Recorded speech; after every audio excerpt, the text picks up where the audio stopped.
नमस्कार दोस्तों, स्वागत है आप सभी का जॉनप्रिया जी के चैनल में। अगर आप केंद्रीय कर्मचारी हैं, पेंशनर हैं या आपके परिवार में कोई सरकारी नौकरी करता है, तो आज की यह खबर आपके लिए बेहद महत्वपूर्ण है। क्यों? क्योंकि दोस्तों सरकार की तरफ से कुछ ऐसे बड़े बदलाव सामने आए हैं जिनका सीधा असर जो है लाखों कर्मचारियों और पेंशनरों पर पड़ सकता है। एक तरफ कुछ कर्मचारियों के भत्तों में बढ़ोतरी का आदेश जारी हुआ है, तो वहीं दूसरी तरफ जो है 8वें वेतन आयोग को लेकर भुवनेश्वर में हुई अहम बैठक से बड़ी जानकारी सामने आई है। इसके अलावा प्रधानमंत्री नरेंद्र मोदी के एक बयान ने भी कर्मचारियों के बीच नई उम्मीद जगा दी है। इसलिए वीडियो को जो है आखिरी तक जरूर देखिएगा, क्योंकि आज हम हर अपडेट को जो है आसान भाषा में समझने वाले हैं।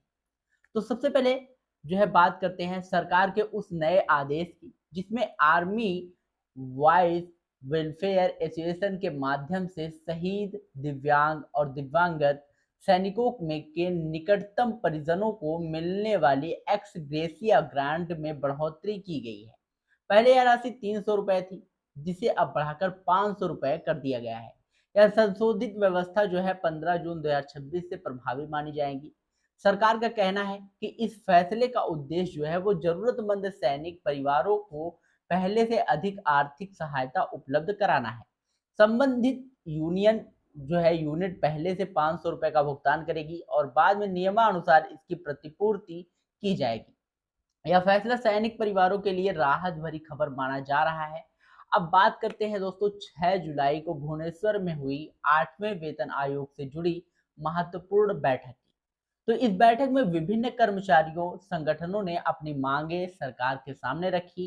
सबसे ज्यादा चर्चा फिटमेंट फैक्टर को लेकर हुई। लगभग सभी संगठनों ने एक स्वर में 3.83 फिटमेंट फैक्टर की मांग दोहराई, ताकि सरकार के सामने एक मजबूत और संयुक्त प्रस्ताव रखा जाए।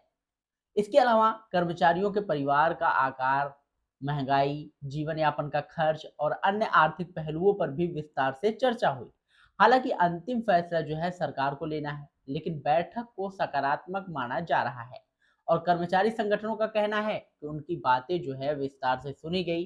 अब जरा उस कैलकुलेशन को भी समझ लेते हैं जिसका जो है सबसे ज्यादा चर्चा हो रही है। इस समय मान लीजिए जनवरी 2026 में कर्मचारियों का महंगाई भत्ता 60% है। अनुमान लगाया जा रहा है कि जुलाई 2026 तक यह करीब 64% हो सकता है। जनवरी 2027 तक लगभग 67% और जुलाई 2027 तक करीब 71% तक पहुंच सकता है। यदि वेतन आयोग लागू होने तक डीए 71% के आसपास पहुंचता है, तो इसका फिटमेंट फैक्टर वैल्यू जो है लगभग 1.71 के बराबर माना जा सकता है।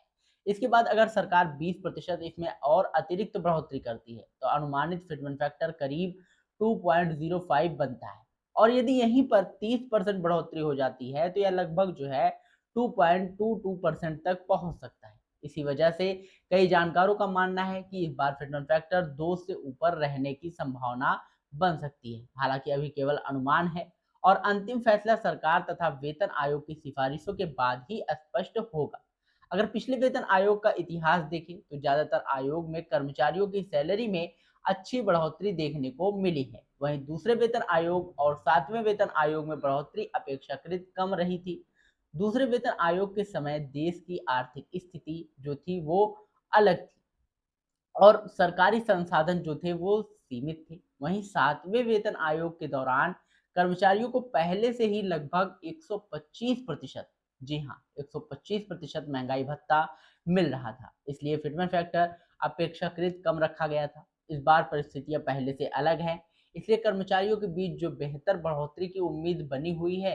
अब देखते हैं क्या होता है। अब बात करते हैं प्रधानमंत्री नरेंद्र मोदी की उस बयान की, जिसकी काफी चर्चा जो है बहुत जोरों शोरों से हो रही है। प्रधानमंत्री ने अपने जो है संबोधन में कहा कि सरकारी कर्मचारी और लाखों पेंशनरों को डबल फायदा मिलेगा। टैक्स में राहत भी दी गई है और 8वें वेतन आयोग की घोषणा भी हो चुकी है। उन्होंने कहा कि 8वें वेतन आयोग को लागू होने के बाद कर्मचारियों की सैलरी और पेंशन दोनों में बढ़ोतरी होगी।